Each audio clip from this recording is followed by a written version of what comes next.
Yo, yo, yo. What's up, fellas? What's up? No Bullshit Nation? Is that what we should call everybody? Sure. What's up, no bullshitters? No bullshitters. How are you? Welcome to another episode of I'm Buzzed. It's Tuesday night, people. Is this the show where we bring life to business, all while sharing a little bit of whatever makes you happy in a glass? So, fellas, what are you drinking tonight? What I drink every night. Yep. Empathy red. A little empathy. Empathy red. I think the fellas that are joining us soon are drinking empathy too, but we'll see. Okay. So it's Al, Rob, and John. We're the founders of NoBull 2020, presented by Bankers Healthcare Group. It's happening this September 17th in Syracuse, New York. It's going to be a rad event featuring Gary Vaynerchuk, David Meltzer, AJ Vaynerchuk, Shay Rowbottom, and a host of amazing speakers. We can't wait. Today's show will feature a little biz inspiration about the art of business, or is it the business of art? We shall see. Very good question. But to enter the show, we do a nice little cheers every time. And today we're cheersing to life, love, lots of laughter, and the newest model of the George Foreman grill. Cheers. Here's to George. Thanks, George. We're going to have a lot of fun tonight. But before we dive in, fellas, how was your week going? It's only Tuesday. How's your week going? The longest week ever. Good. My week's good. Got What's The weather's fantastic. Have you seen the forecast? Summer's we're finally here. going to get spring. Yeah, it's going to be great. Summer is here. What's one thing you're grateful for? Instacart. The weather. Both good. I'm Both grateful- good. Very, very thankful for the weather. I haven't dove into Instacart. Oh, you should. Wegmans has it. I see literally like equal amount of Instacart shoppers to regular shoppers in Wegmans every single day that I go there. Yeah. But Lindsay and I just haven't dove in yet. Well, you should dive into Instacart. Although they do screw up a lot, which is fine because it's totally worth, everything. It's like a wild card prize. Yeah. Do they like throw in shit that like you didn't order? Has that ever happened to you? Yes. Really? Greatest Yeah, when the kids were little, they'd you have them pushing in the cart. And they just grab crap from like the candy aisle. Yeah. You're like, where the hell did this come from? Yeah, they threw in a bag of a whole package of Chips Ahoy last week, and I was like, one of the Instacart. You killed guys. those, didn't you? They're gone. Yeah, those are crushed. They're gone. So, remember the game when you were a kid? You used to play the fishing game where you'd throw the thing over you would throw the fishing pole over the wall when you were in grammar school, and they would attach something to it, and you'd pull it back. You didn't know what it was. Is that just my? I did not get Straight to play that. like Home Improvement, like over Wilson's fence. Yeah, you throw a fishing pole and they detach. It's like that's what Instacart is. You just kind of tell them what you think you want, and then they just give you whatever they decide. Nice. So they're our sponsor next week. Rock and roll. Fantastic. Al, let's rip into a couple of announcements, and then we will get into the awesome part of the show. Yeah. So this week's sponsor, Tom Brady, bunches of oats, protein-packed puffs that deflate when you add milk. It's for the result in the ultimate breakfast win. So big shout out to Tom Brady, bunches of oats. Thanks, Tom. Wait. I hope Tom's not listening to this or his lawyers. Yeah, he's not. Oops. Yeah. Anyway, on to bigger and better things. Empathywines.com. You can always go there to get delicious wine, red, white, or rosé. That's what we drink almost every night of the week now, but definitely on Tuesdays, Thursdays, and Sundays. So empathywines.com. Type in NoBull 2020 for a promo code. If you buy a 12-pack case of 12, you will get a free ticket and premier seating at our NoBull 2020 conference. Front row section, best seats in the house. Free. Sit there for free. That never happens. And you get 12-pack of wine. So it's probably the best deal of 2020, I'd say. And if you're not into wine drinking, or you don't know anybody that is, and you don't want the best deal in history, then you can just go straight to our website at nobull2020.com and order tickets and get whatever tickets that you want, sit wherever you want, And there's that option too. But we're pushing the wine because it's the best deal. So that's all I got for announcements. Awesome. Well, here we go, everyone. One more thing, Al. Oh, one more thing, Rob. Don't forget, Al. What did you I always forget? What? For all those ballers out there. Oh, the ballers. We still got 3 left. Yeah, see, that's why I'm just not a baller yet, because I forget the ballers. GaryVee, Gary Vaynerchuk. If you want to meet him, sit at a round table with him and talk business or life or whatever you want to talk about for an hour with 19 other people, there's a 20-person roundtable opportunity. There's only 3 spots left. 3, Trey, 3, whatever. Trio. And you buy 20 cases of empathy wine. So you get 20 cases of wine to give to whoever you want or keep in your living room. Wine cellar. I do. 20 cases. What is that? 240 bottles, I think. 240. For a business piece of cake, give it away in a few days. But you will get one VIP. You're talking about that's a good 2 months worth of fun right there. Oh, let's be honest. Some of you guys out there listening have drank that already during quarantine. So there you have it. Replenish your stock. If you're itching to be with a bunch of big time business people, ballers, and meet Gary Vaynerchuk, meet and greet, picture, all that stuff, talk biz, talk life. It's going to be awesome. 19 other pretty influential people. Give us a shout. We'll hook you up with how to get some VIP packages going. Boom. Rock on. All right, here we go. We're going for it. Yay. So today we are talking the art of business, or is it the business of art? Tonight we're sharing a glass of whatever makes them happy with Jeff Cole and Mark Mastandrea. I hope I said that right, Mark, but it's Mark Brazil is his real, that's like his real name, right? Founders of Ikonick, the leader in canvas art with strategic investors like Scooter Braun and Gary Vaynerchuk. Buzzed Nation, right? Is that what we're calling them? Buzz No, Nation. no bullshit nation. No bullshit. Buzz Nation. Whatever nation you are, we'll come up with a cool name. Cool ass nation, whatever you want to call it. Please welcome Jeff and Mark.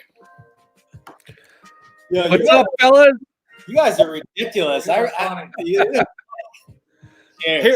Here we go. Cheers, Cheers. Cheers. Empathy all around.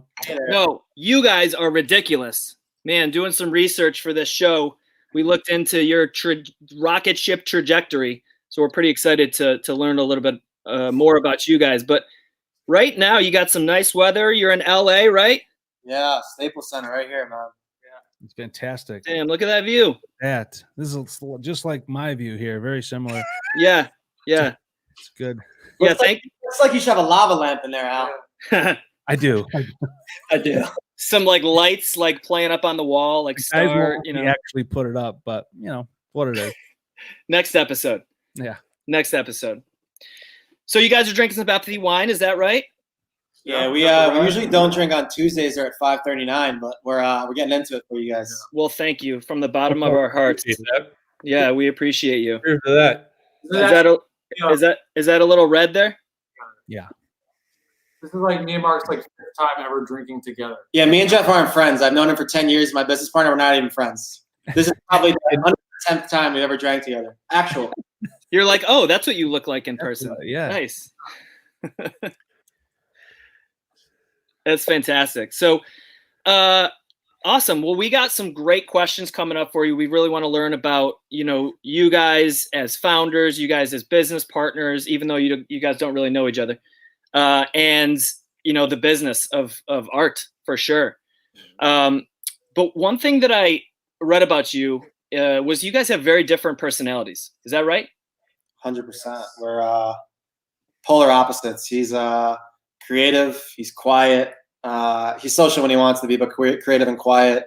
I'm just completely high energy, savage, business only, and I would say I'm pretty loud and pretty brash. But I would say throughout the last 9 or 10 years, a little bit of me is morphing in him, a little bit of him is morphing in me. Obviously, we actually live and work here. So I live right here. He lives right there. So I see him all the time, but we have a very good separation between personal and business. Truly blessed to have him as a business partner for sure. So do you guys hang in the same circles of well, first of all, you guys are both workaholics, right? I get that vibe. I'm the same way. We're all 3 of us are the same way. So do you go in the same circles outside of the massive amount of work that you do, or are you guys just hustling all the time anyways? Zero. Just complete opposites. We're into different types of girls. He doesn't hang out with my crew of guys, and his predominant crew, I would say, is high school and his college buddies. And I obviously know them. I come sprinkling every once in a while, but I don't even know. He was just gone for 3-4 days in San Diego with his buddies. No idea what the hell he was doing. And I was gone. So Well, we don't do that often. I mean, we're working, probably 12 to 14 hours a day. And, Yeah. So it's like on weekends we do the same thing. We work. So those rare times where we just need a break, we usually just go our separate ways. And I don't hear from him for 3 days. And that's not true, but It's just an unspoken thing. Like, did you have a good weekend? Yeah. You? Unless there's a need for bail money. not even that. quite frankly, he just Not even that. he just left. He just left for 3 weeks and he got back, and I was just like, "When do you want to meet?" And he's like, "I'm tired. I need some sleep. We'll talk tomorrow." And then I did not even ask you how the trip was. I probably should have. Yeah. Man, we've gotten. It might be a little different than me, but we've gotten to a point in our lives where, I really just don't do small talk much. I just find That's the only thing we have in common. We don't do I small hate talk. small talk is probably my number one pet peeve. It's just how can we, advance ourselves as humans, and how can we advance the business? And, for me, I'm a single 34-year-old male, and, even if I'm going out and I'm drinking, almost always it's for a purpose, and the purpose is, business development and just to advance the company and the business and myself personally. So, for sure, we, Gary kind of labels it as like a disease. We have like kind of that entrepreneur disease where, definitely can't shut it off. That's probably one of the many reasons why we're probably both single. Again, it's a blessing and it's a curse. We love what we're doing. And, it becomes very hard to beat somebody when you're just doing it every single day, all day, and it doesn't feel like work. And that's most definitely the case for us. So. Well, you just answered the follow-up question, which was one common thread that you guys have. Because you are so different, sounds like that common thread is, work ethic. The switch. Yeah, it's one of our core values is outwork everyone, and Right it's here. and it's actually in the back. It's outwork everyone, and it's you versus you. And it's funny because very rarely do we like go off the grid and maybe have some fun and go on vacation.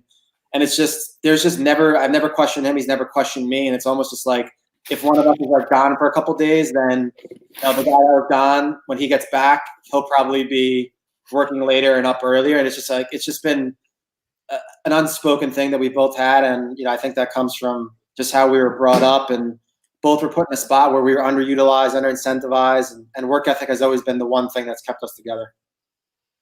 For sure. Awesome. It's a good thing to have ingrained in your DNA in today's world of opportunity, for sure. And it's fun. Like, that work ethic is the fun. Yeah. To you guys, I would Right. imagine. And that's not for everybody. Us, like people say, "What do you do for fun?" What do you mean? What do I do for fun? This is my fun. I know. It's a gift and a curse, right? Yeah, my parents, for a long time were like concerned with me, and they're like, "You have no life, and you got to chill out for a second. I'll be at Thanksgiving and working." And I literally, they get it now. I'm just like, I fucking love this shit. Like, I'm not working, and I've been in companies in the past where I've seen partners where one of them kind of didn't pull their weight, even as far as equity partners, and there's nothing more disastrous than if I was if we sell the company and then we have a big exit and we're both 50-50 partners, and like he did shit and I did everything, and it's like secretly you're like, fuck you, you know what I'm saying? Can I curse on here? Yeah. Hell yeah. Sure. Fuck yeah. No rules. Yeah. So, I always say that your business partner, I would say the two most important business decisions is who you choose to marry, and then obviously your business partner, which in itself is a type of marriage, I think. Mhm. And just undying loyalty and trust. We actually started the company randomly as a side hustle, and to get onto Squarespace, which is a website provider, you need an EIN number, which is a tax number for people listening. We use my personal LLC tax number.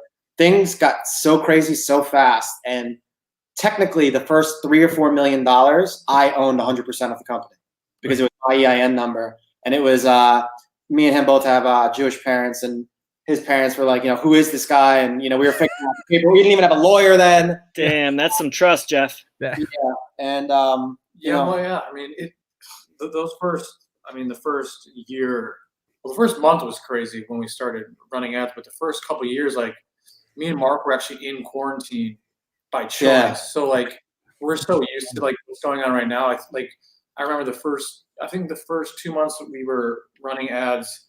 I don't think I talked to anyone. I don't think me and him left our apartment, and like this was in 2017 when 2017 in Marchish, and like people, like it was just known by my friends, by my family. We were in quarantine, and that's, I mean, so for me, like this past 2 months has been like very normal for us.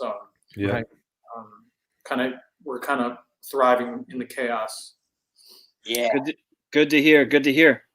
So you already mentioned Gary. For those out there that don't know, Gary is our keynote at NoBull 2020. He's also, is he an investor or just like a strategic partner? Both, whatever you guys. Strategic investor, we call it. Okay.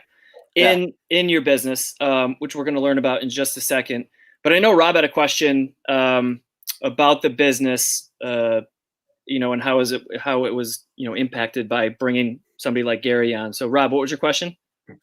Yeah, so I was wondering what the business looked like before you connected with Gary and both Scooter, like, and what was the number one takeaway after that first meeting with each of them? Well, with Gary, our first 13 months in business, we went up in revenue. So we went to him. We were very well established, and I would say, things have shifted a bit. When you look at, me and Jeff as humans, it's branded as kind of Jeff as the creative, I'm the businessman. This guy in the beginning of the company had no opinion on anything with business. He was basically, I was on an island by myself. He was useless. And he started listening to Gary, and, he could attest to Gary being one of the guys responsible for him being passionate about business. So, selfishly, Gary helped me a lot in making him a better businessman. And for me, he just has great infectious energy. And, I think I'm a pretty loud and brash guy like him. So seeing other people like that succeed always makes me happy. And I think the big thing with him is he's just been a guy that's, he's always delivered. He's a man of his word. Every time we hang out with him, we leave with something that we didn't see. And that's obviously huge in any business. And, he just posted on his Instagram a couple of days ago, like a video, like shouting out me and Jeff about how good we are as operators. And he's been, I think Gary Vaynerchuk is underrated. And I feel like that might not be the dialogue out there because people get confused by how brash he is. But sure, he's so underrated. He sees things around the corner. And to answer your question, Rob, after, we had a 15-minute meeting at Beverly Hills Hotel scheduled with him. And I never get nervous. Jeff can tell you. I knocked over a glass of water when we first sat down. I got into my groove, 2 minutes later. But that 15-minute meeting turned into a 45-minute meeting. And he's like, yo, I fuck with you guys. Come to New York. We went to New York 2 weeks later and created a partnership. But I just always see that, winners win and losers lose. And the second we met him, it was the same with Scooter. The second we met him, he just knew that he knew that we were really in it. And, nowadays there's a lot of people that are full of shit that are entrepreneurs. And, we had 3 people in the beginning. It was Jeff was the design, and then I was the rest of the company. I was customer service. I was business. I was everything. And then his 15-year-old brother, we were paying a quarter or 50 cents per order to help upload stuff. So it's like we were doing everything in the beginning. And when you start talking about stuff on a very micro granular level, like, hey, this worked, this didn't, what are you doing? You can't bullshit that. You know what I'm saying? Yep. So it was, I think it was right off the bat. It was a great match. So that's great. I wanted to provide some context for our audience of, where you guys are, who's involved. But let's back up and tell us a little bit about Ikonick. Tell us, where the idea came from. We got some other questions that get into like your, backstory before that. But when you guys came together, how did Ikonick start? And then how did it grow up until the point where you got Gary's attention, Scooter's attention? So me and Jeff have been working together for about 10 years. About 10 years now. A decade. And he was always just, no offense, Jeff. he was just shit on, and he was never. I always knew all along that this guy he was faster than everybody. He had better concepts than everybody. His final product was better than anybody. And for whatever reason, I was never the number one to decide, how he would be compensated. And he was just like, he was the Last Dance. He was like Scottie Pippen in 97, 98, where that guy was the 133rd paid person in the league, and he was the second best player in the league. And I was managing an artist who had pieces that went up to $20,000. His name's Timmy Sneaks. And, Meghan Trainor, Snoop Dogg, Scott Disick, all these athletes. And people would email me to buy the art. Most people couldn't afford the art. So I dropped a limited time print. I made 20 grand in 2 days. And I was like, okay, there's a huge hole in the affordable art market. And at that point, it was 2015-ish. Me and Jeff were broke, living in a little piece of shit place in Carlsbad. And I saw the hole in the affordable art market. And then Jeff, who's definitely the guy that always has his eye on the trends and such, started to blow up on Instagram. And he's like, everybody's posting, motivational quotes and photography and pop culture and memes.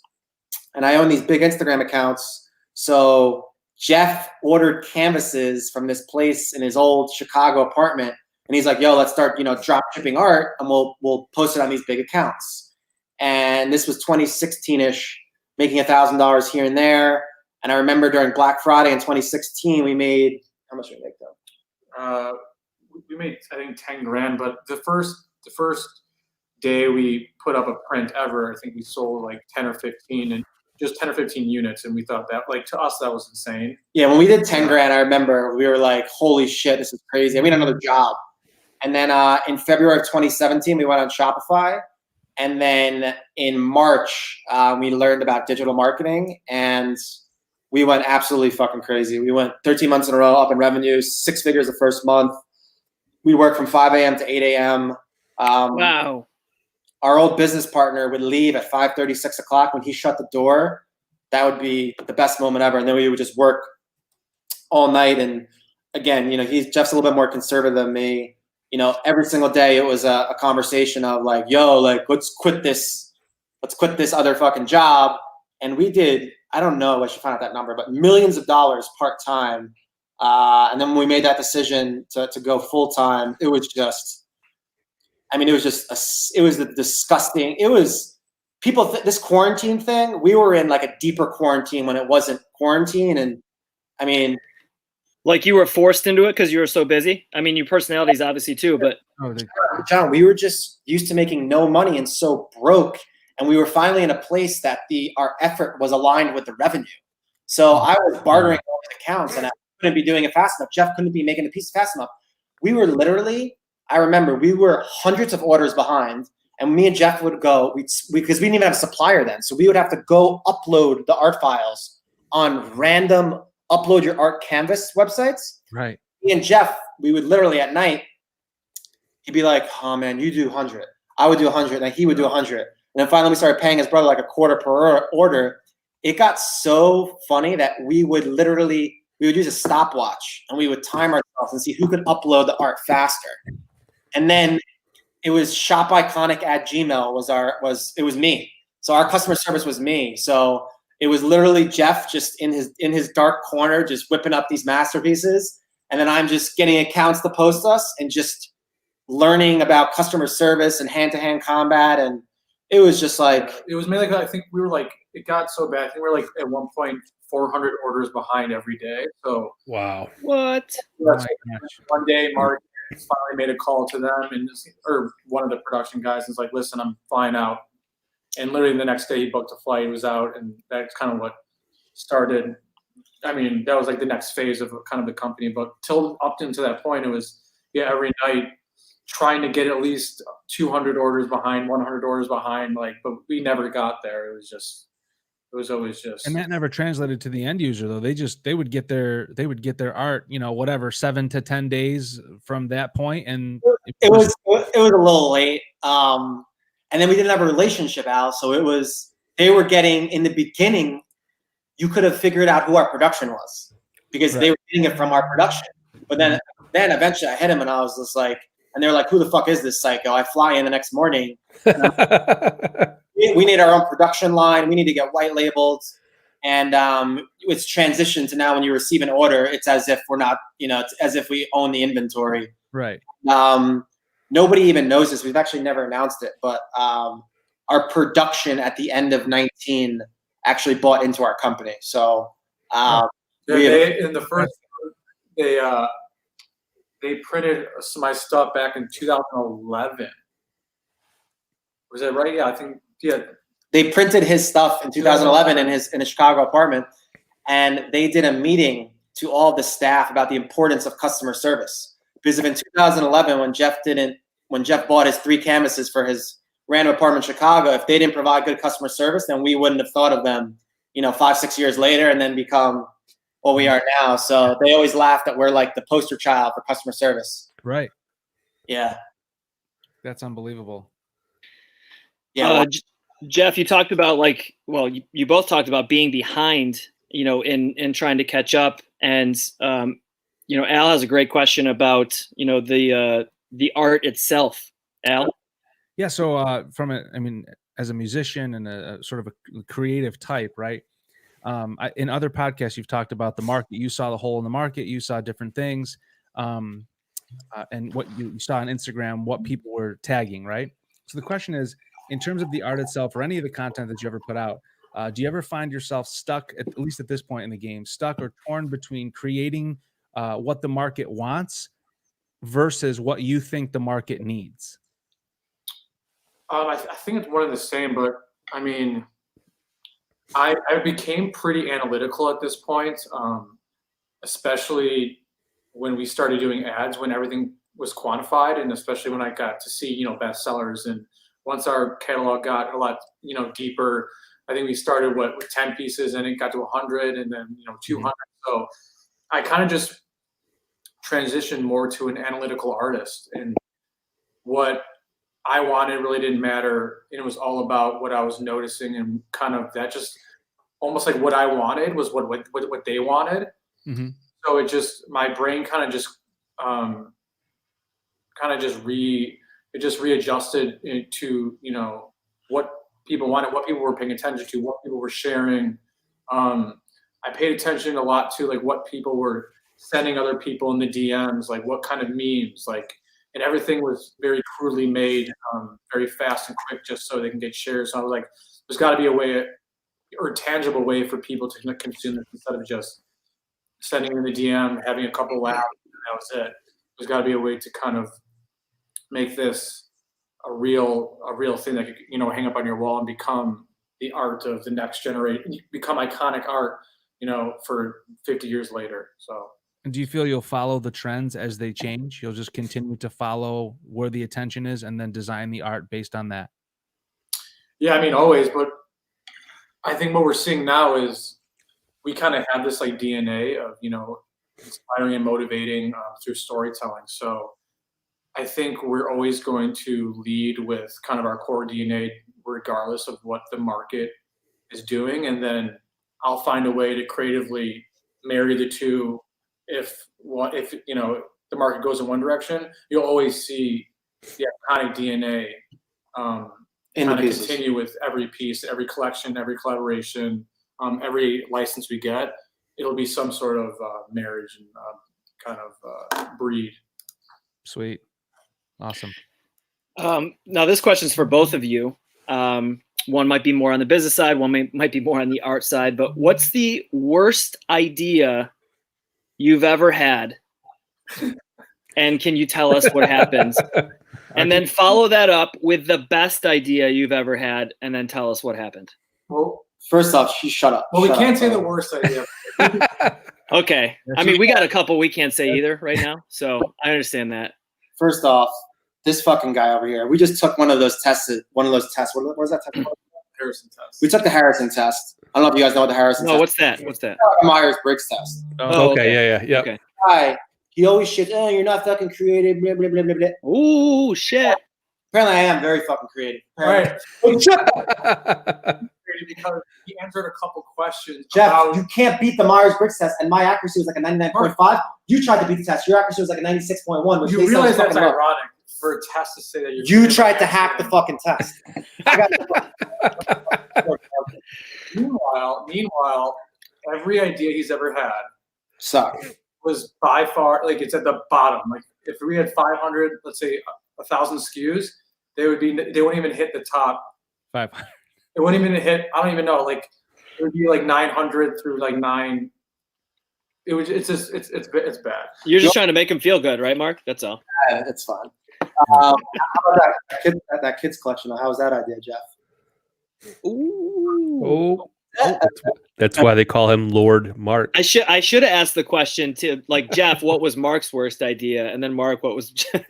So Yeah, the final answer is all of Mark's ideas are bad. I literally have a spreadsheet. Like I have this idea folder. Basically, it's all the ideas I haven't done yet. Oh yeah. And I have a list that's just Mark's shitty ideas, and to make good ideas. I'm gonna tell you what the best idea was. That sometimes you don't claim that this was it, but this was it. So I don't know what the fuck you're talking about. This is the whole entire thing. So when I'm a manager and he's an artist, the typical relationship is I get 20% and he gets 80. Or if you look at it as I am the guy running the business, which was how it was framed in the beginning, I would run the business, and if he's the artist, he would probably get no equity. He would maybe just get, a salary, whatever it is. So I remember in the beginning of the company, I wanted to do 50-50. You just didn't even fucking talk then, Jeff. So I don't know what the hell you're talking about in the beginning. I wanted to do 50-50. And I remember all of my friends were like, bro, you're the whole entire brains behind the operation. Why are you giving this kid 50%? Like, what the fuck are you doing? I don't know who you're talking to because you had what brain? What do you mean? What brains? You didn't do any business for the first fucking 18 months, you idiot. 0 ideas. And then his friends. 0 ideas. And then I'm talking about running the business, Jeff. And then his friends were all like, yo, you're doing all the art. Why are you giving Mark any equity? And we both had the foresight to know that I think that people sorely underestimate how important it is to be equal partners with someone. That if I was 55% and he was 45%, secretly he'd want to stab me at night. That's just how it is. Which is crazy because he is like 2 steps away from your room, right? And do that if he wants. So I think that was a very subtle thing that we did in the beginning, but I think it's worked out so well. We both pull our weight. We're in this together on the same playing field. And for me, I think, everyone says it all the time, like how blessed we are that we're business partners. I think being equal business partners and, eating shit for a long time together in multiple companies, I think from a decision was one of the best decisions. I think partnering with Gary was a great decision. Some of our best ideas are ideas we make together about the business. It has nothing to do with our product. Right.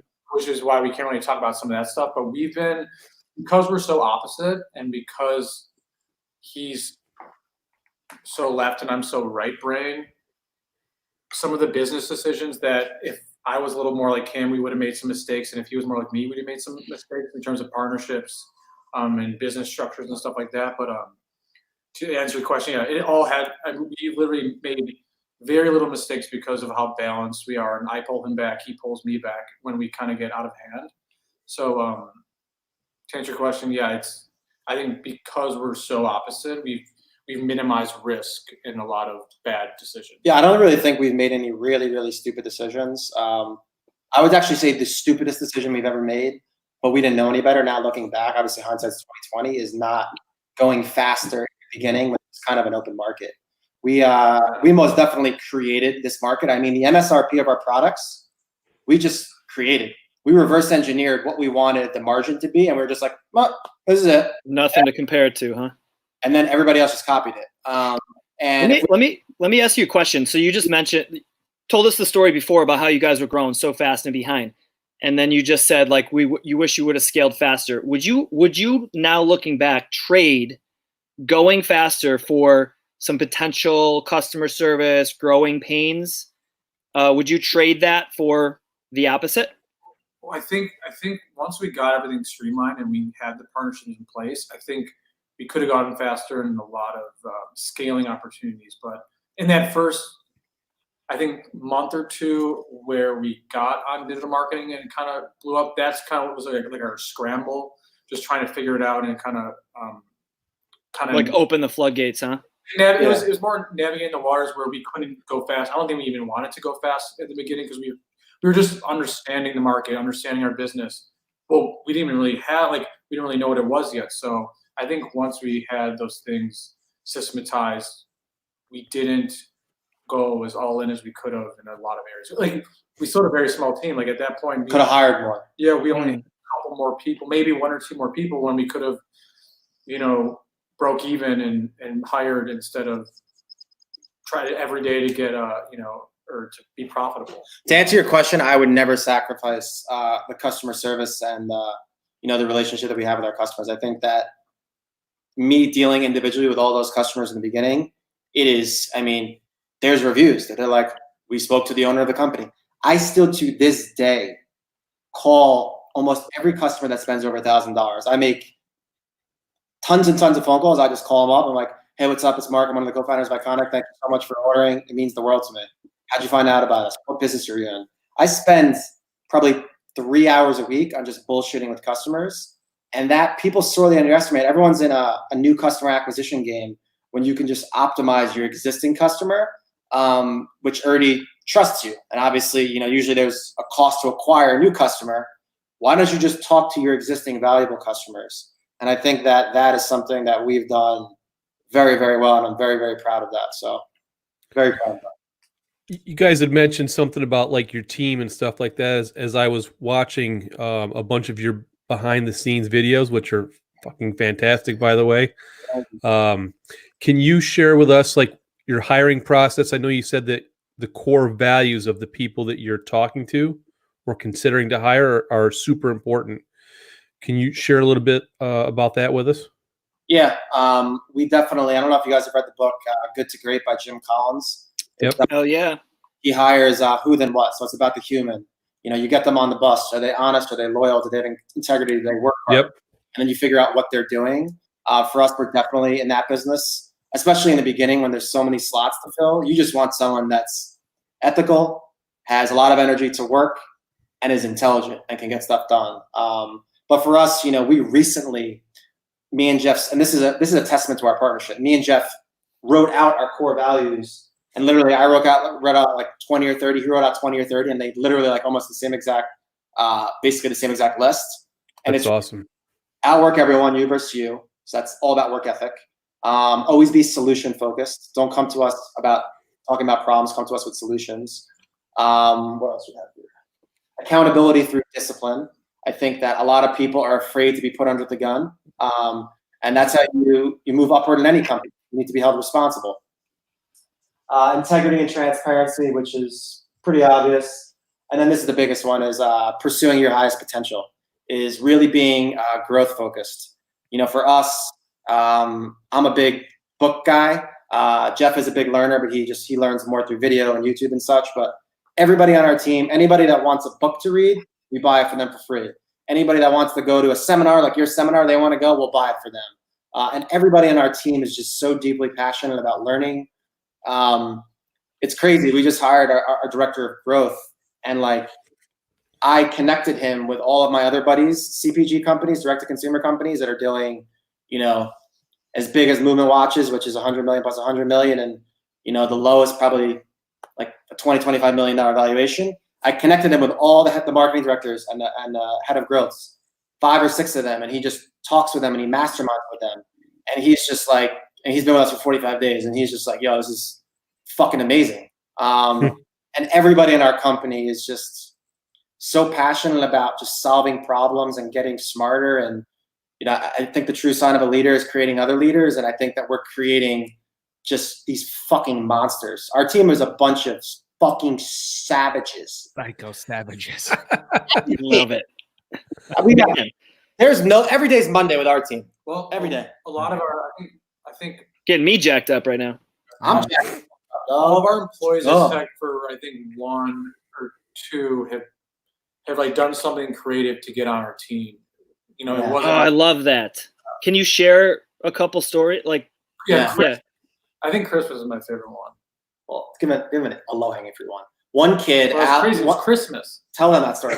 A low-hanging fruit is we had a kid, our junior designer Alex made a website like, let me get in. Or it's called yournextdesigner.com. Yournextdesigner.com, and he was like his portfolio and he made design. Boom, hit it with us. Came in, hired him. That was awesome. And then we had 2 kids that one of them interned for us, and another one is now our head of community, Dylan. He saw in our Behind the Hustle episode Scooter Braun talk about, about always finding your own key to get in. This kid drove hours to our place with his homie, and we got a call from downstairs being like, "Oh, Dylan and Michael are downstairs," and we're like, It's Christmas, by the way. It's Christmas. We're working. It's Christmas. We're working, and then Christmas Day. Christmas Day. Yeah, savage mode. Yep. So we're here working, and we got a call like, "Yo, Dylan and Michael are downstairs," and like, I know my buddy, one of my friends, Dylan. I'm like, all right. And we get fucked up like telemarketers and stuff. It's kind of creepy. So for me, I was like, you know what? Fuck this. I'm gonna go downstairs. Like these people are like, you gotta chill the hell out. So I go downstairs, and I'm like, yo, like, who the fuck are you guys, or whatever it is. Merry fucking Christmas. Are like, we want to work for you, blah blah blah. And they both, I'm half Brazilian, half Jewish. People think I'm like Persian or Israeli or some shit. And they both are like these like little funny little Persian dudes. And I was like, I like you guys. Why don't you come upstairs? And Did you say it like that? Like, Yeah, come up. And then I come upstairs, and they have this piece of art that they made a canvas. And I was like, yo, Jeff, these 2 dudes hacked their way in here. I love them. And they had behind it a whole note in the back of the canvas saying they want to work for us. And then they made, and they weren't even like, they're not even like Photoshop designers. They made an iteration of one of Jeff's designs too, in conjunction with GaryVee. It was like a GaryVee image with Jeff's style. Mm-hmm. And just the out of thinking, we were like, yeah, you guys are interning for us. And then Michael ended up going back to school. And then Dylan, I drove 2 hours to Bumblefuck at a cheesecake factory to convince his conservative Persian parents that he'd be better off coming here than going to college. He didn't go back to college. He didn't. No way. Yeah. Shit.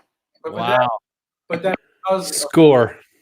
because those 2 did it, then Alex, our designer, made that website to do something better to get in. So like, then it became this thing where it's like people are trying to create something to get into on the team. So it was cool. Man, that's got to feel awesome for you guys to have people doing like that much work and hustle and, to earn a spot as an intern. I just gave the whole team, or we just gave the whole team health insurance. And I know as a little conservative mom, I go, tell mama you use my health insurance, baby. She was happy. Game over. Goes You're a here long for life. way. Goes a long way. Man.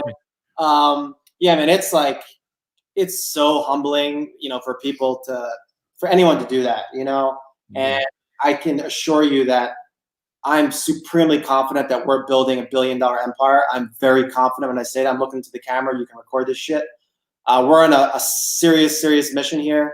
And no matter how big we get, we're always going to be down to earth and humble and appreciate every single person. And I still answer the DMs. I'm doing voice notes. I'm calling people. It's on my way up, I didn't have people like that. And, for someone to say like, you changed my life, like, that's fucking crazy. It's big.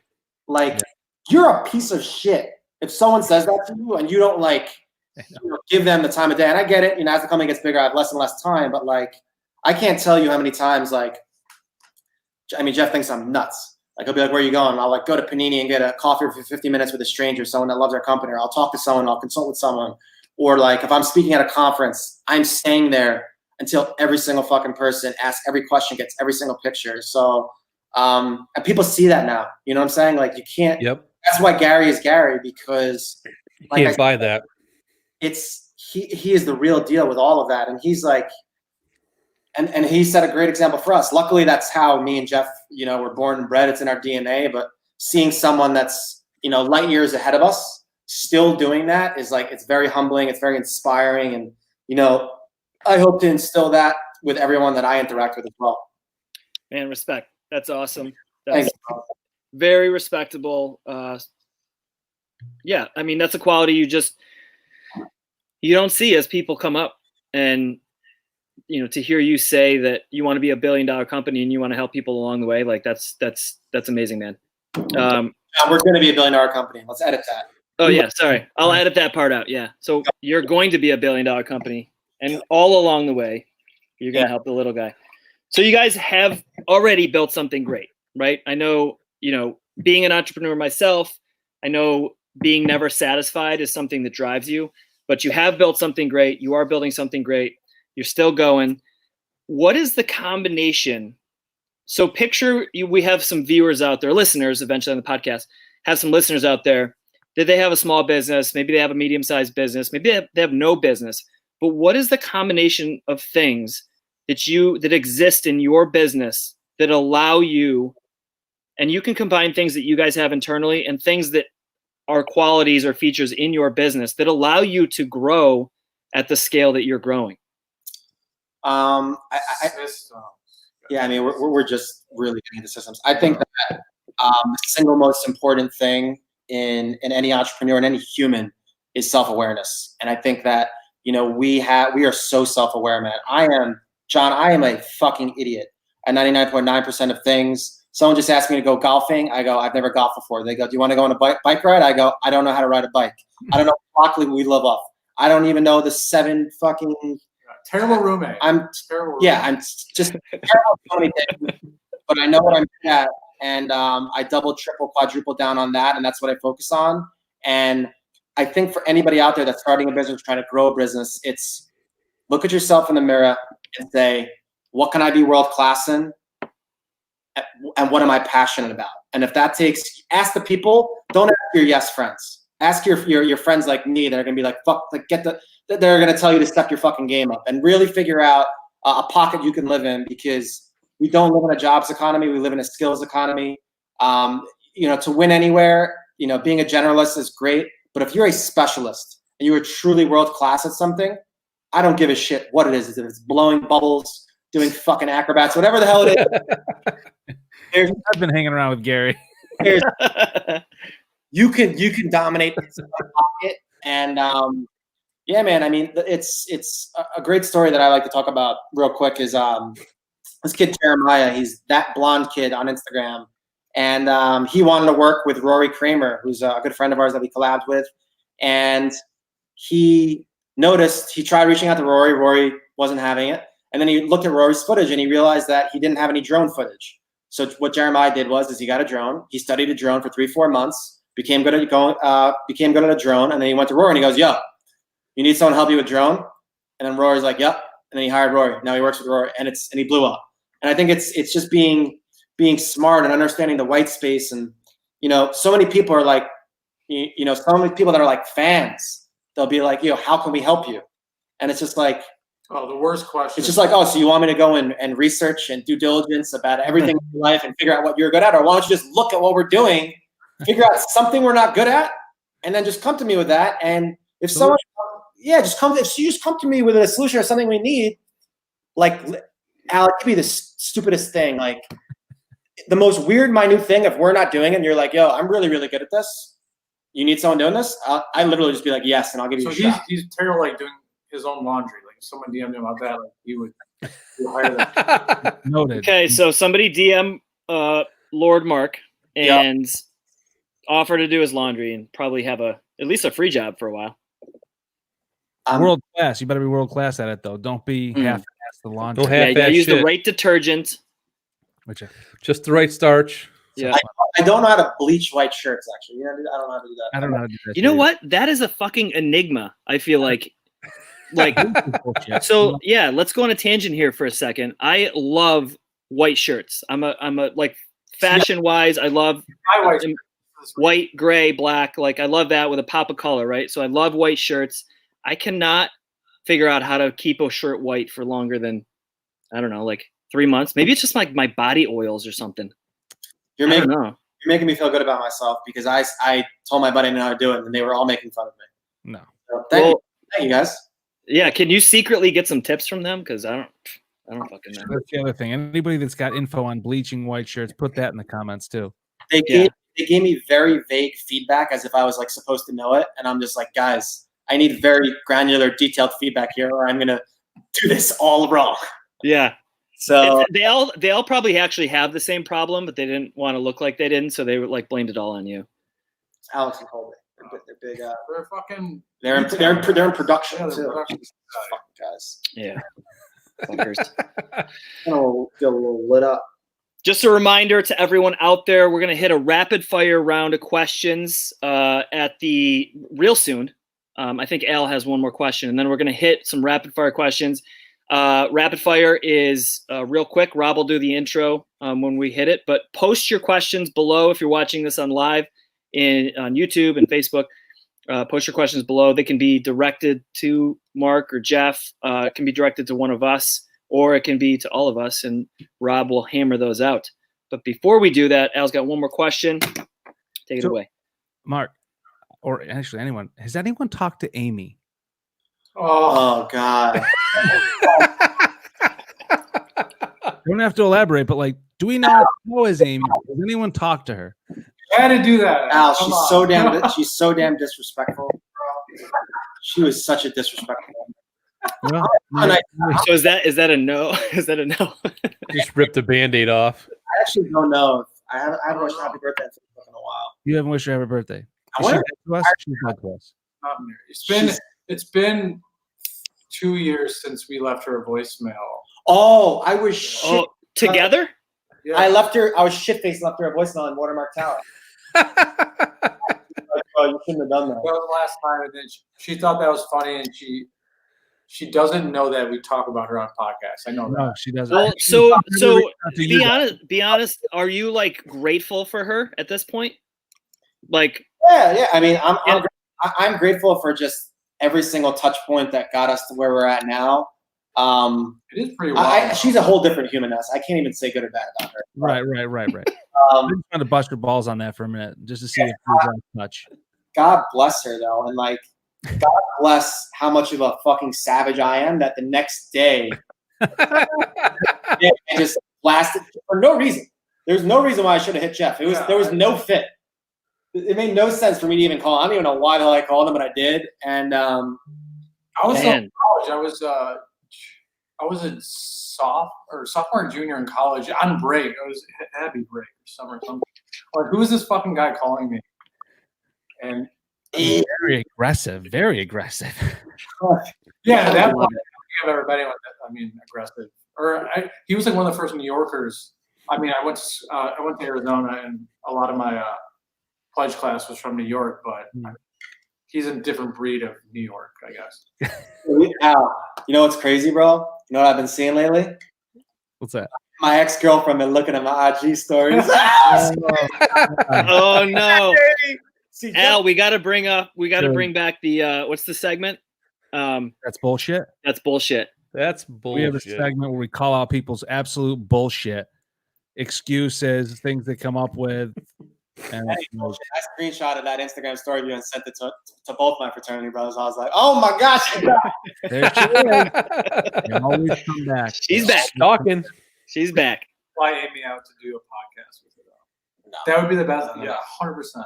No. You know, I'm surprised. Honestly, I'm surprised she hasn't, like, you know, obviously you guys are very big success. I'm surprised she hasn't come back around knocking. He is dead wrong. She's definitely listened to a ton of our stuff, but she's got way too much pride to even give us like the congratulations. Yeah. Wait, so if you asked her like, oh, like, hey, I noticed you've been on my stories. You heard any of the podcast? She'd be like, no. Was she I don't know what you got going on. She wasn't even my girlfriend. I'm talking about a different girlfriend. Oh, a different girlfriend. But yeah, no, she would deny it. That's like, I'll meet like some of my buddies from like high school or college that are like doing well, and they'll just like pretend like they don't know about my business when they like look at all my shit and follow me and like Yeah. on LinkedIn you can see who's viewing your profile. I'm like, I just did that in New York when I went out solo. Isn't that shit fucked up? Like they can't just be like, kudos, good job, man. Happy for people. Yeah. So funny people. Thank you though. I was always taught in my life to take the high road. That's what my mother taught me. Yeah. Always, Mark, take the high road. Take the high road. Take the high road. Yeah, it's a big. With Amy, and then take the low road. Yeah. I think That sounds like a great segue into the rapid fire. So if you session. want to know the full story on Amy, just dig through all of their content, look up Ikonick, listen to all their podcasts, whatever, dig through it, you'll find it. Jeez. Rapid fire. All right, here we go. Fire. All right, so Rob, rapid what is fire. Rapid fire.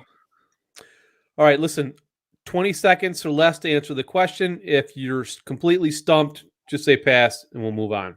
All right. So first one up, we can all answer this because it's a quick one. I'm going to start with John. And the question is from B, what was your favorite cartoon show growing up?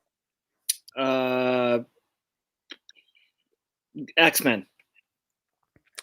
All right. Mine was Spider-Man and His Amazing Friends. Al? Pinky in the Brain.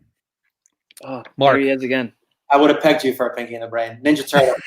Ninja Turtles for me. Oh, okay. Uncle Jeff. Forgot about Ninja Turtles. And then after it was Rugrats, but I was literally the biggest Batman fan. I had every Batman toy. I was a psycho. Batman Psycho. Awesome. All right. Wait, Jeff, Mark. what's your favorite Batman movie? I mean, Dark Knight, hands down. Dark. Okay. Easy one. Good. Good. Mark, favorite sport to watch? Because I don't know, you guys are probably working your ass off all the time, so you don't ever watch anything. But We do watch NBA a lot. Yeah. I would say NBA, UFC, and then the World Cup for soccer. Solid. sweet. All right. Next up from Ed Lane. If you had to choose a perpetually cold or hot place to live, what would you choose? Al. Oh shit. One or the other? It's Yeah. one. Yep, one or the other. Always Always hot or always cold? What would you choose? I know. She's always hot. I know. John. Oh man. By a slight margin, always cold. Mark? Hold on, Boomerang. Boomerang this, what would happen? 1,000% hot in Florianopolis. It's a little island outside of Brazil. It's basically like Mykonos on steroid, but cheaper. For anybody listening that's a single male, please go to Florianopolis in Brazil. It's the greatest place of all time. Mark, side note, about 13 of my employees for my agency work in Brazil, in either Rio or, I don't even know how to say it, to be honest with you. They'll tell you. They're on here. Aracaju? I don't know. I don't know. Anyways. They know about Florianopolis. I'm going. Yeah. What is it called? Florianopolis. Florianopolis. It's in Sao Paulo. I went there for New Year's. It's basically heaven on earth. Great. See you there this New Year's. Jeff, how about you? So for me, it'd be hot only because one of my goals is to recreate the visiting center in the Jurassic Park house. Oh, no shit. Jurassic Park house. That's one of my life somewhere hot, maybe in Hawaii or somewhere. So There it is. Sweet. Robbie? All right. Hot. You can always crank up the damn AC. Can't crank up the heat outside afterwards. All right. Giselle wants to know, Mark first, then Jeff. What was the biggest hardship you overcame as entrepreneurs? biggest hardship. I was negative $30,000 in credit card debt. As the company scaled, millions of other companies knocked us off. That was very hard. Having the balance between being selfish with my time, but then giving the people that I care about my time. This is the path that me and Jeff are on. It's the life we chose, but again, I'm a 34-year-old single male. He's a 31-year-old single male. And, on Thanksgiving, I wanted to be with my family, and our Facebook ad manager went down. I didn't see my family on Thanksgiving. So it's definitely the balance between the obsession of business and then relationships. Gotcha. Jeff? For me, honestly, I've said this in other podcasts, but I enjoy those hardships in entrepreneurship. It excites me because we're in full control. And I think when people are not in control, I think that's the most fearful. I forgot what the quote it is, but when people aren't in control, that's when shit gets scary because you literally are just vulnerable. But this whole journey with Ikonick, me and him have literally had full control really to do whatever we want. For some reason, that's so comforting. And I don't really have anxiety towards that. So almost the problems that came with it were exciting to me. Whereas in school, since I had to be going to college, I had to be going to class, I had to do this and that. To me, that was more stressful and hard for me to do, is to show up and to face my parents, tell them I failed tests, that I didn't go to classes and stuff like that. So to me, it was really college and just growing up, going to school. And every minute of every hardship with Ikonick is actually, I feel calm, and especially knowing, Mark's here with, he does everything amazing that I do shitty. So this guy deals with like none of the problems. This fucking guy right here. then I always tell him, He just creates the product. No big deal. with that one piece of advice he's not thinking of that actually changed the whole. John, you know what? What Gary says all the time. And me and Jeff we don't do titles. We're both the ones in the company. Okay, we're equal. Except for Lord and Uncle. Solid. I was gonna mess around and belittle him, but I would never do that. So me and him are partners, 50-50. There's no titles, but like for most, I'm running the business. So like if this thing screws up, then it's my fault. So he's in the best position because he's the guy that can take all of the credit. But then the talent. Here we go. And then when shit goes down, they're like, Mark, what the fuck is going on, bro? He's not the number 2, but being in his slot, I think is like, I'm dealing with all of the shit. I'm dealing with all of the shit. Jeff doesn't even know who our accountant is. That's who we signed up for. Yeah, we just got a new one. What do you mean? Of course, I'm on all the emails. What's his name? Oh, I don't know. Goodbye. Man. Idiot. All right, so that's a great segue to the next question from Jake Van Ness, and Jake is a huge fan of you guys. Jake, I love you, Jake. So Boom. Jake wants to know, how do you deal with the fear of growth? Hire. This is what you do, Jake. I'm going to tell you the biggest thing I learned in the last 45 days that I learned on, again, I'm not good with the months, that I learned on April 1st. We made our first really, really big hire. He's changed my life. When you get what you pay for. When you hire world-class talent, it eliminates fear. It's just like work ethic eliminates fear. To avoid any being scared about anything with growth, hire world-class people. When you hire world-class people, everything changes. Because if you get the right people in the right seats, then life becomes very, very easy. So that's my advice to you. When you have good people on your team, you're literally not scared of anything. Quite frankly, that sounds a little crazy, but yeah, we're now in mode, like right now, I'm shifting now into hire mode.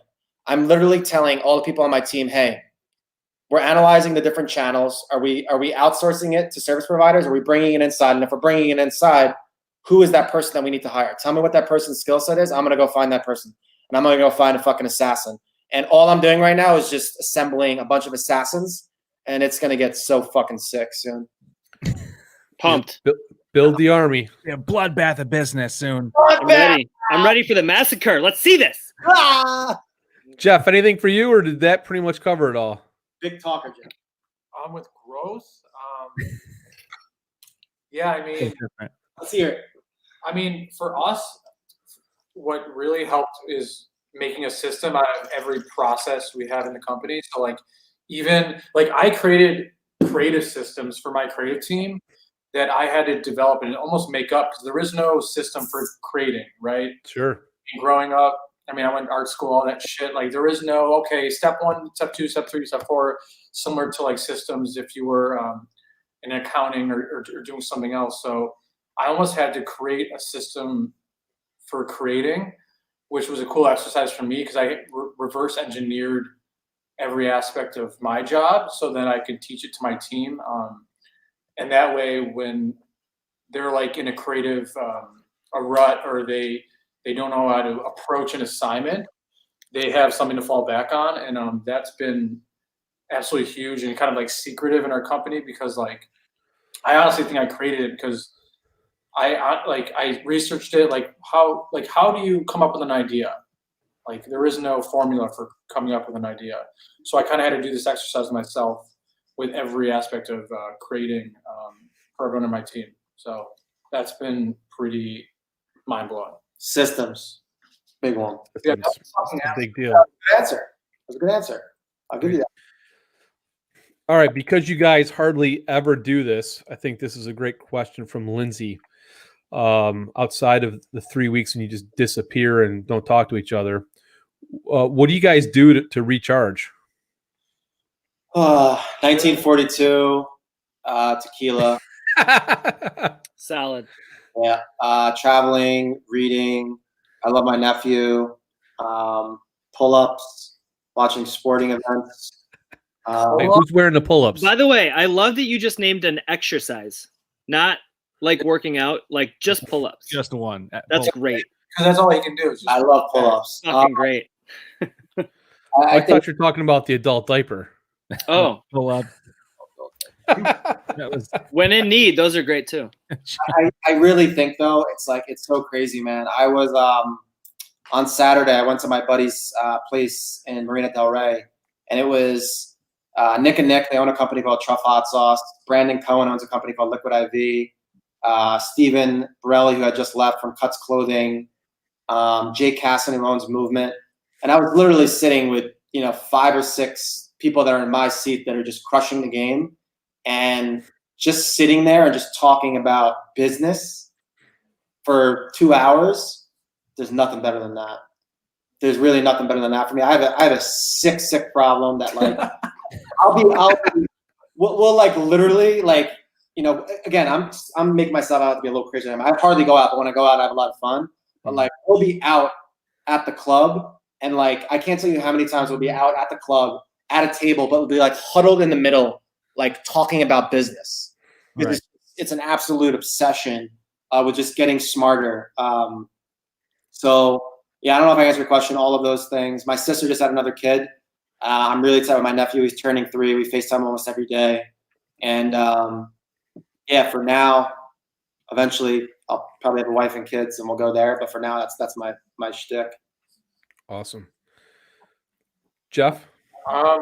For me, Cookies, Jurassic Park. no, it's definitely movies. movies. If I'm ever uninspired or I need a break, like turning my brain off, because I'm always doing output, and that can get exhausting. And watching movies for me is like a stream of input. I'm looking at compositions. I'm listening for soundtracks. I'm really analyzing everything of art direction in movies. I'm like, it actually helps a lot for creating obviously artwork. And it's a great way to kind of turn my brain off and just get like visual stimulation that I've been looking for. And also doing a lot of my sneaker art on my Cole page. If you go on my Instagram, it's at Cole. A lot of that stuff I do kind of to blow off steam, which is kind of like I messed up because it's still work and designing and creating. But Not bad to blow off steam for Nike. No big deal. for me, that just is so therapeutic because it kind of reminds me of my childhood and just growing up and just being a kid. So yeah, those 2 things. Awesome. Thank you. All right. Nick has got a question for all of us. What do you think is the best quality to look for when scouting out business partners? John, you've had a number of businesses over the years. What do you think? Oh man. So I've got a weird. So I've had two not work out, and in hindsight, the reason why they didn't work out is because I was pulling them in, right? So, I feel like Gary has said, if you're not good at something, go find the person that's good at what you're not good at, right? I think it was him, probably. Lots of people have said that, but I know he said it. So I was trying to do that, right? So the Good Monster, now the agency, when we first started, I tried to find a videographer, right? So I had a videographer come in, and I would like try to pull him into being a business partner. It didn't work out because I was trying to force it. Second time, I didn't learn my lesson the first time. Same thing. Tried to pull somebody in that knew more of like search and digital and things like that. Neither of those were good fits to be a business owner. I mean, you guys, Mark and Jeff were talking about the entrepreneurial DNA. They just didn't have it. So I was trying to pull them in. So I think wait, what the fuck was the question? Was it Important to be an entrepreneur. Just jumped down a rabbit hole. I know I went down a deep rabbit hole. It was Best quality to look for when scouting out business partners. Yeah. So that's what not to do, is to try to pull somebody into what you need them to be. I would say that try to find somebody who, like Mark and Jeff, fills in the roles that you are not good at, but then let them be what they're going to be and identify if they're going to be what you need them to be, right? So if they're an employee, you can very quickly tell whether they're an employee and they're a great number 2 or 3 or 4 or 6 or 10 or whatever. You can find that out very fast. And if they start taking charge of a certain area, then that lets you know that they maybe are in a good position to take over that aspect that you're not good at. So I don't know, that would be my way of analyzing it. Yeah, and I think for me, it's so at first I'm going to start with integrity in the core values, because if you're just a piece of shit, and you've got great talent elsewhere, I've got no use for that. So, in the core values is the importance of family, and you've got everything else in place first, and then from there we'll look at strengths and weaknesses, and then work ethic. Al? Same. I mean, trust is everything. And trust comes with character, core values, stuff like that. If you're a good person, and skilled, of course, and fit the role, but good person is first. Be a good person. And I think you guys have shared that with us. Jeff, did you have something? As you're striking Lord Mark? Besides those, obviously, like honesty, integrity, and stuff, I think the 3 things that are the most important, besides like obviously not being a piece of shit, like you're not going to try and go get a business partner who's a piece of shit, is curiosity is so huge. Obsession, and obviously you touched on self-awareness, but curiosity and obsession are the core values of like what keep me and Mark working 14 hours a day. And like, you need to be able to go to keep literally excelling in every day. It's more like every day you need to get better. Every day you need to be better than yesterday. And if you're not curious and have obsession like that, you won't ever get there. I was going to say the same thing. It's about that killer. Right. It's the killer instinct. It's got to be the guy that's at the club that's talking about business. It's got to always be on. That's what I think, that you can turn it off. But like, ironically enough, Jeff's talking about turning it off, and he's talking about designing for his page, and then he's talking about watching movies that he's analyzing the art direction, the color scheme. So it's just. Kobe Bryant was someone that's really big for both of us. I have one of his tat on my leg. It says "Rest at the end, not in the middle." It's one of his famous quotes. I've had that tattooed for a bit. You just got to be like, a killer knows a killer. I love when I meet the killers. Killers are the best. And like with Jeff, he's obviously a different type of killer. I'm a little louder, but like he's low key, very, very competitive. Killer instinct's huge. Awesome. All right, last question. Cool. Lindsay wants to know, what's the next focus for Ikonick, and can you share some goals that you have with us in the next 1 to 3, 4, 5 years? Yep. Just launched Ikonick Kids, which we're super excited about. Have some really interesting collaborations and licenses. We're going to tell some great stories, some underdog stories. I'll just tell you guys now, we're launching Damon John next month. Super excited for that. Pretty crazy story of just coming from shit in New York, mortgages his house, blew up. Goes on Shark Tank, and now is obviously Damon John. Always at the core, this is something that like me and Jeff differ. It's got to be 20% year-over-year growth from a revenue perspective. That's at the absolute minimum. It's 20% year-over-year growth, or I kill myself type thing.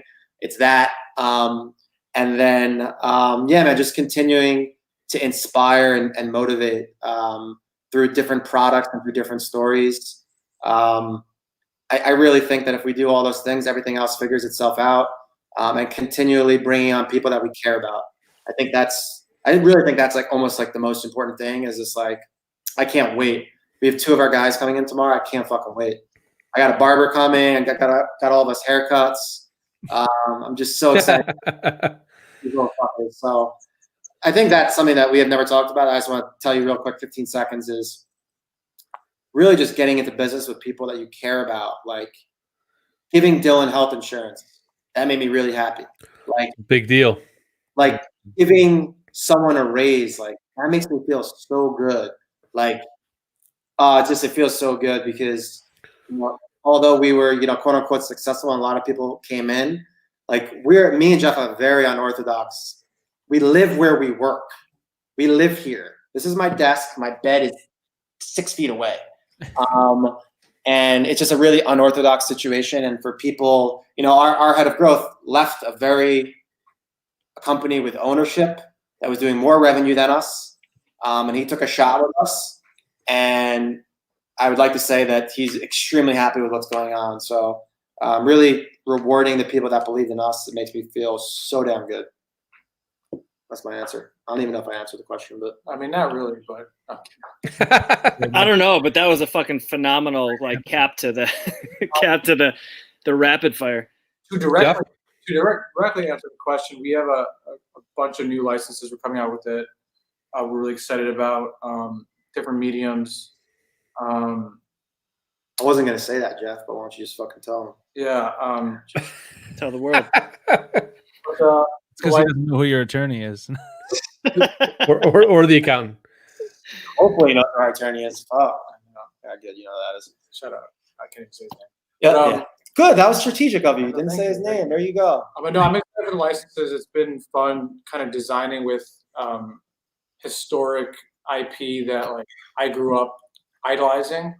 And it's always great, obviously, creating my own stuff and like what you obviously, I think like 80% of the stuff on Ikonick is just my own stuff, but it's always really fun to do stuff with licenses that as a kid I never dreamed of I would, you know, be doing stuff with, and a lot of that's coming up. It's really exciting for me and obviously everyone else, but for me that's what I'm most excited about, and kind of telling that story and infusing the DNA to where that becomes history. You know, like Peanuts, doing stuff with Peanuts was really crazy for me because now, you know, people are gonna know that stuff forever.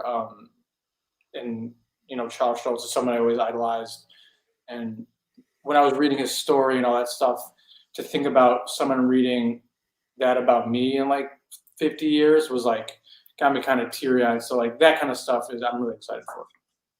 That's awesome. Can't wait to see that. That's amazing. You mentioned stories. I mean, you guys have told some amazing stories here, and you guys tell amazing stories every day with the art that you put out in thousands and thousands and thousands of people's homes. So it's exciting to hear how well you're doing and how much fun you're having. But before we jump off, tell the listeners, the viewers, how to contact you if they have questions about business or the incredible rocket ship that you're on, and then share, you know, one thing that you'd like the audience to know about Ikonick or you guys personally. And how they get the art. Yeah, it's Mark Brazil, Mark with a K, Brazil with a Z, Cole with a C, Ikonick, IKONICK, Ikonick.com. And yeah, I would just follow us. I think Instagram is the big one where you kind of see everything first. And then, you know, for anybody listening out there, my one piece of advice is Sign up for our community. I was going to do that, but I got to look for the number. There you go. See, We've been kind of neglecting that. he doesn't know the number. I don't know. Text community. Community. Yeah, which has been really cool. We I've been kind of using it on share. desktop. Mark shares all the books he likes, and we share some cool. on there. We're actually doing like giving some, you know, codes out to the brands that we like. But if, When you get it, we can post it in the comments here, the live, and then it'll live there forever. Cool. but for me, to contact me, the easiest is probably LinkedIn, just because I'm on there on my desktop a lot, and that's, you know, I usually answer when I'm on my desktop, and my Instagram gets kind of clogged. So, and I just put it's 516-200-3064. We're not selling you anything, guys. I'm just telling you the books, the podcast, the brands, and stuff to follow. Last piece of advice I'd give to anybody listening is me and Jeff 4 or 5 years ago, where I was literally told I was not worth $3,500. I tattooed it on my wrist. That was 5 or 6 years ago. I now have some bling right next to it. So I was $31,000 in credit card debt. I was told I wasn't worth $3,500. Jeff was making probably 40, 50 grand a year in his late 20s. We were just shit on, quite frankly. And we just kept investing in ourselves. We invested in our craft. Jeff invested as himself as a designer, me as a business person. Work ethic was always first. You can ask anybody at any company I worked for, any company. I was first in, last out, always. And for anybody listening, if you put in the work and you invest in yourself, over time, it's going to crack. I am 34 years old, and I had no fucking money when I was 31. So just keep going. Don't listen to the haters. Block it out. Find out what you're good at. Double down on it, and just be a fucking savage and keep going. And eventually, you'll break through. And for me, it would be, to make context right now, is to really take advantage of this time we have right now. While life is kind of like on a pause button, use this time to really audit everything about yourself. If you're even doing something you like, and if you're not, we have all this time right now to kind of dive deep into it and kind of audit who you are as a human, what you enjoy doing, and it's a really good time for self-care. So no excuses right now. Yes, it's a very traumatic time, but I think it's a great opportunity. I think we're never going to get back. Agreed. Amen to that. Cheers to that. Cheers, fellas. Cheers to that. Thank you so much. I fucking ran out of wine. It's the first time that's ever happened. God, I gotta call Empathy again. So cheers to you. Hopefully all of our listeners out there are a ton buzzed from the amazing stories you guys had. Thank you so much for being on the podcast. Fellas, enjoy the rest of your evening. Appreciate you guys.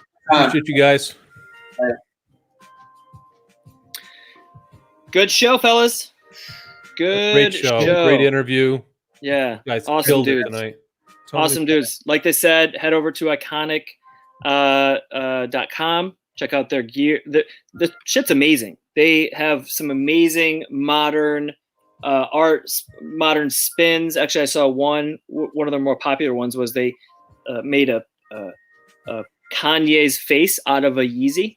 Pretty crazy. Forgot to ask them about that, but just some awesome shit. Wow. If you're looking to spice up your house a little bit. But as always, super appreciative to everybody watching live, everybody listening on the podcast. Thank you so much as we grow our own rocket ship with NoBull Media and NoBull 2020, our event. Thank you so much. If you aren't already, subscribe to YouTube. Follow us on Facebook, Instagram. You'll get all the best shit over there. Until Thursday, where we're going to have an amazing guest entrepreneur, Nicole, who's the founder of Chesty, which is a killer product, super niche product, and she is an entrepreneur through and through. She's going to tell us about how she grew that from nothing and such an idea. And she's a great, just warm, fuzzy, awesome personality. So I can't wait. Good job, fellas. See everyone on Thursday. Peace. Cheers.